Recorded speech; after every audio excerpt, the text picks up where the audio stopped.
I stared at my reflection in the window of my parents' sprawling Victorian home, bracing myself for another Sunday dinner of thinly veiled insults and not-so-subtle comparisons. My 15-year-old Toyota Corolla sat in the driveway, deliberately parked between my brother Mark's Mercedes and my sister Victoria's Range Rover. The car was my cover, just like the modest apartment I kept for family visits, the thrifted clothes I wore to these dinners, and the struggling cleaning lady story I'd maintained for the past 4 years. Tonight, all of that would change. "Well, look who decided to show up," Victoria said mockingly as she opened the door, her designer dress swishing. Her eyes swept disapprovingly over my simple polo shirt and jeans with practiced disdain. "Still wearing your work clothes, I see." If she only knew the simple polo was a custom piece from a tech conference that cost more than her monthly mortgage. But that wasn't part of the story. Not yet. Inside, the familiar scene unfolded.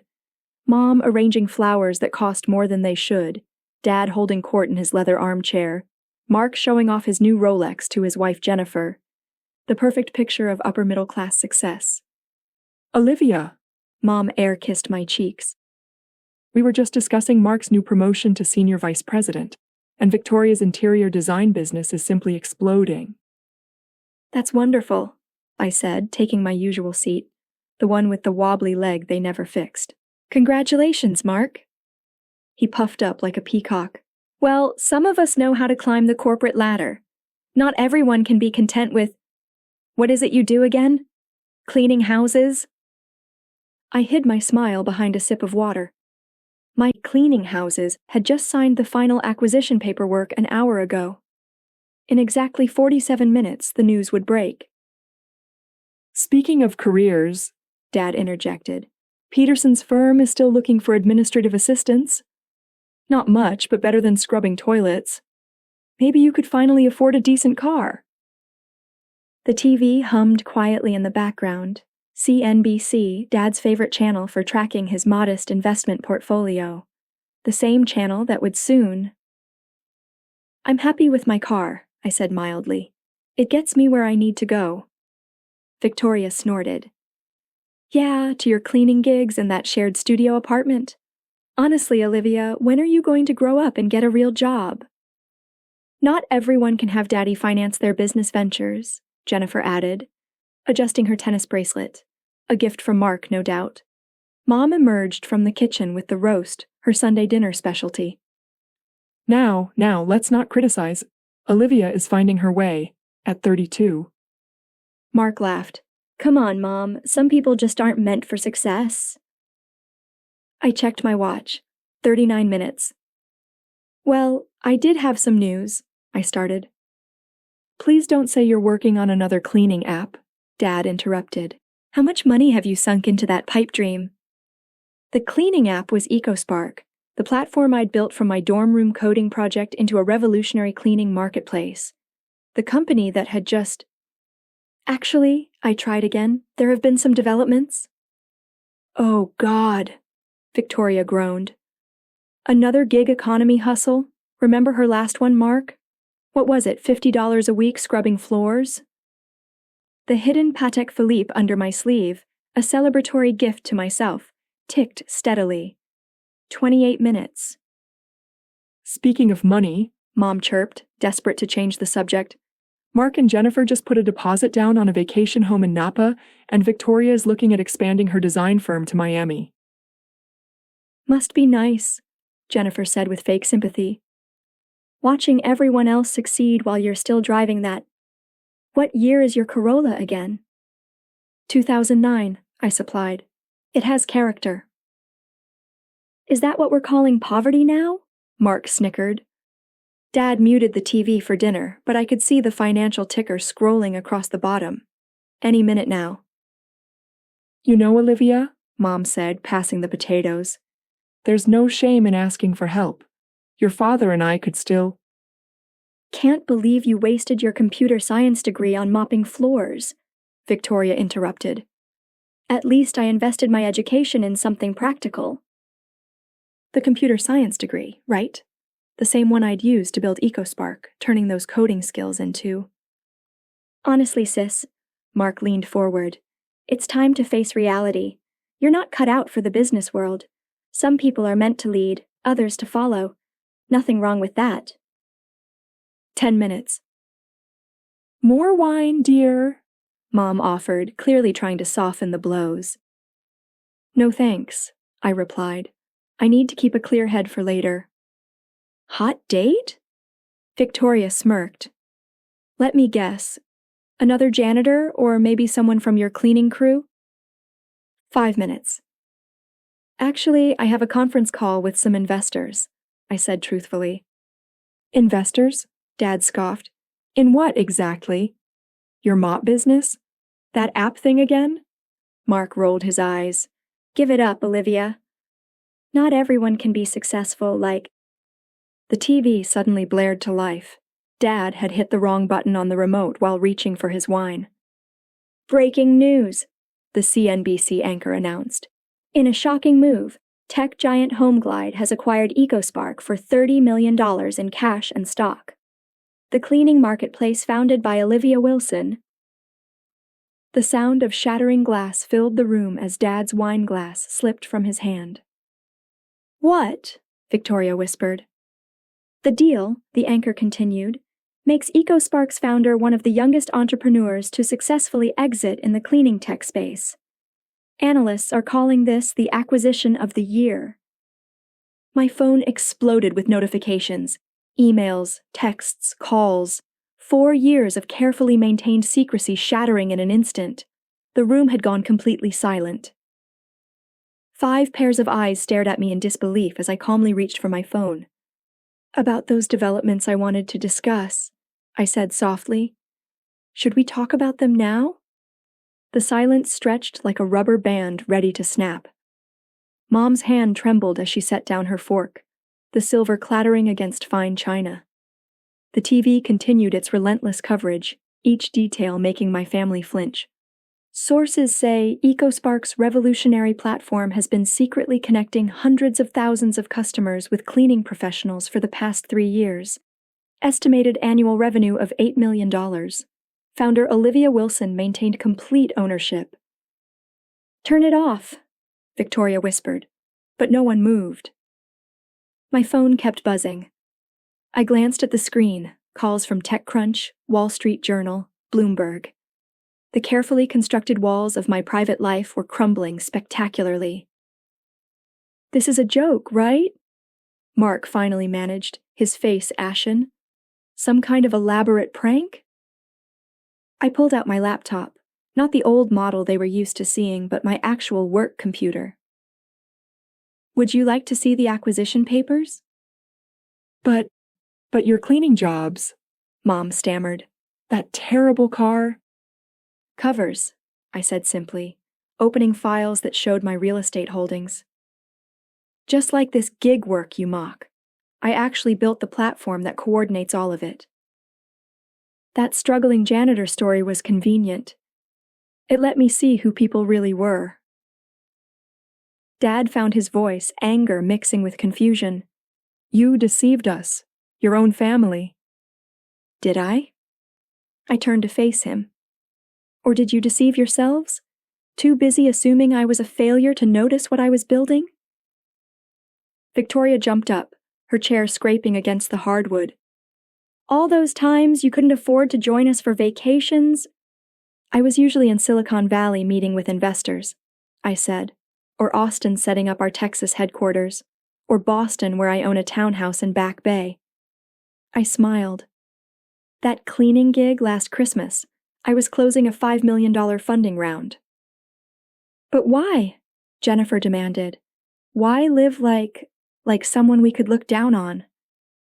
Because money reveals character, I finished for her. Both having it and thinking someone doesn't. My phone rang again, my actual assistant this time. Yes, Maria? Ms. Wilson, HomeGlide's CEO is ready for the press conference and TechCrunch wants to know about the founder interview tomorrow. Schedule it, I replied, and have the car brought around, the real one. The Tesla or the BMW? I looked at Mark, who was still obsessively checking his Rolex. The Tesla. Mom started crying softly. All these years we treated you like a disappointment. A cautionary tale, I supplied. The family failure. Dad stood up, straightening his shoulders. Now see here, young lady. Just because you've come into some money doesn't mean… Some money? I pulled up my real portfolio on my laptop. Would you like to see the numbers, Dad? The properties, the investments, the offshore accounts? Should we compare net worth? He fell back into his chair. Through the dining room window, I could see my driver pulling up in the Tesla, a far cry from the Corolla parked next to it. 4 years, I continued, closing my laptop. 4 years of watching you finance Victoria's failed business ventures while mocking my pipe dreams. 4 years of enduring Mark's condescending career advice while I was building a multi-million-dollar company. 4 years of Mom's pitying looks and Dad's disappointed lectures. We were trying to help, Mom protested weakly. No, you were trying to force me into your definition of success. Designer clothes, luxury cars, country club memberships, all funded by Dad's money or corporate jobs. Victoria wiped her mascara-streaked cheeks. So this was all some sort of revenge? Making us look foolish? No, I said softly. This was a lesson about judgment, about assumptions, and about what really matters in life. My phone buzzed again, Maria reminding me about the press conference. Now, if you'll excuse me, I stood up, smoothing my simple polo. I have a company integration to oversee. Wait, Mark called as I reached the door. All those times you asked for investment advice. I was studying you, I confirmed. Learning exactly what not to do with money. How not to let wealth define character. The Tesla's engine hummed silently outside. Through the window I could see the neighbors gathering, pointing at the car, probably wondering about the commotion. One last thing. I turned back. That computer science degree you all criticized me for wasting. I used it to build a platform that employs over 10,000 cleaning professionals and serves 500,000 customers. But you were all too busy laughing at my toilet scrubbing to notice. Dad's face went from red to purple. 30 million? Amazing what happens when you actually understand technology and market trends instead of just bragging about your portfolio at dinner parties. I checked my watch. The press conference starts in an hour. Would you like to watch it here, or should I have Maria send you the highlights? The next morning, I stood in front of HomeGlide's headquarters, surrounded by cameras and reporters. The simple polo was gone, replaced by a tailored blazer that cost more than Victoria's monthly sales. My family watched from the crowd. Mom still shell-shocked. Dad attempting to look proud as if he'd supported me all along. Mark studying my every move like he was trying to decode a puzzle. And Victoria. Victoria looked like her entire worldview had shattered. Ms. Wilson, a reporter called out, how does it feel to revolutionize the cleaning industry at such a young age? I smiled, thinking of all the family dinners where they'd questioned my worth. Success isn't about age or industry. It's about vision and perseverance. Your family must be very proud, another suggested. I caught Dad trying to edge closer to the cameras. Actually, I built EcoSpark without family support. Sometimes the best motivation comes from people telling you what you can't do. The questions continued as HomeGlide announced the integration plans. My phone showed notifications of congratulations from real tech leaders, people who'd known my secret all along, who'd respected my desire for privacy while building something revolutionary. During a break in the interviews, Victoria approached hesitantly. That apartment you live in is the smallest of the 6 properties I own in the city, I finished. The building itself is part of my real estate portfolio. And all those times you borrowed money for equipment. I was actually buying competitor data, I said, small cleaning tech firms with promising user bases. I adjusted my Apple Watch, no need to hide it anymore. That $2,000 I borrowed last year? I used it to test you, see if you'd lord it over me. You did, by the way, mentioned it at every family dinner for 3 months. She flinched. Olivia, Save it, I cut her off. The time for apologies was during the 4 years you treated me like a failure. Not now that you know I'm worth millions. Mark tried next, sliding into the conversation with his sales director smile. Sis, about those investment opportunities I mentioned. You mean the ones you said I was too stupid to understand?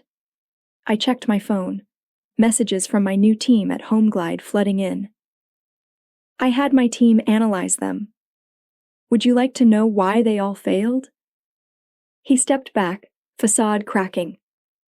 Mom and Dad stayed on the periphery, watching their perfectly ordered world realign. The daughter they dismissed as a janitor was now worth more than their entire social circle combined. Ms. Wilson, Maria appeared with my tablet. The integration meetings are scheduled until 3 p.m., then you have the board call at 4. Also, Time Magazine wants you for next month's cover. Thank you, Maria. And the other matter? She handed me a folder. The audit of your family's finances as requested. Everything from the last 10 years, investments, debts, hidden accounts. Dad's face went pale. You investigated us? Knowledge is power, I replied, scanning the documents. Like knowing that Victoria's design firm is 3 months from bankruptcy, or that Mark's been falsifying his sales reports, or that your investment portfolio isn't quite as impressive as you claim at country club dinners. You had no right, Dad started. I had every right. You spent years criticizing my choices while hiding your own financial troubles. The country club membership you can barely afford, the mortgages you can't pay, the credit cards you've maxed out trying to maintain appearances. Mom stepped forward, tears threatening her perfect makeup. We only wanted what was best for you. No, you wanted me to fit your image of success. Designer labels, expensive cars, a corporate job, all funded by debt and appearances. I chose to build real wealth instead of looking wealthy. And now? Victoria asked quietly. Are you going to destroy us? Release those audits? I studied my sister, really looked at her for the first time in years. Behind the designer dress and perfect makeup, I saw fear, the same fear that had driven her to mock my choices, to prove her worth through spending and status. Actually, I said, I'm going to offer you a choice. Maria handed me another folder. Option 1. Continue as you are, maintaining appearances until it all collapses. Option 2. Let me help you build something real. Help us? Mark scoffed, but I could see the desperation in his eyes. HomeGlide is expanding the EcoSpark division. They need people in various positions, starting at entry level, of course, real work, not just titles and corner offices. I handed each of them a document. Complete transparency about your finances, commitment to actually learning the business, and most importantly, no more pretenses. Entry level? Victoria whispered, staring at the paper. But I own my own company. A company that's about to fail, I reminded her. Sometimes success means starting over. I would know. You all watched me do it for 4 years. Dad stepped forward, his usual confidence gone. And if we refuse? Then nothing changes. You continue living beyond your means, hiding financial troubles, judging others based on appearances. But now you'll do it knowing that the daughter you dismissed as a janitor could buy your entire social circle without noticing the expense. My phone buzzed. HomeGlide saying my app was already worth more than the original $30 million to them, making my total payout even bigger. You have 24 hours to decide, I said, gathering my things. Maria will show you out. Wait, Mom called. All those Sunday dinners, listening to us. It must have been horrible. I turned back one last time. Actually, it was educational. I learned that true wealth isn't about what you own or what you wear. It's about what you build, what you learn, and most importantly, how you treat people when you think they have nothing to offer you. The cameras flashed as I walked away, capturing the moment for tomorrow's papers. Behind me, I could hear Victoria crying softly, Mark arguing with Jennifer, Dad trying to maintain control of a situation long past controlling. But I didn't look back. 4 years of hiding my success had taught me everything I needed to know about them. Now it was their turn to learn about real value, real work, and the true cost of judging someone by their cover. My Tesla waited at the curb, but I walked past it to my old Corolla. One last lesson for my family: true confidence doesn't need to be displayed.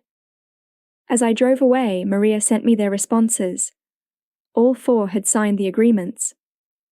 Tomorrow they'd start at the bottom of Home Glide, learning what I'd known all along.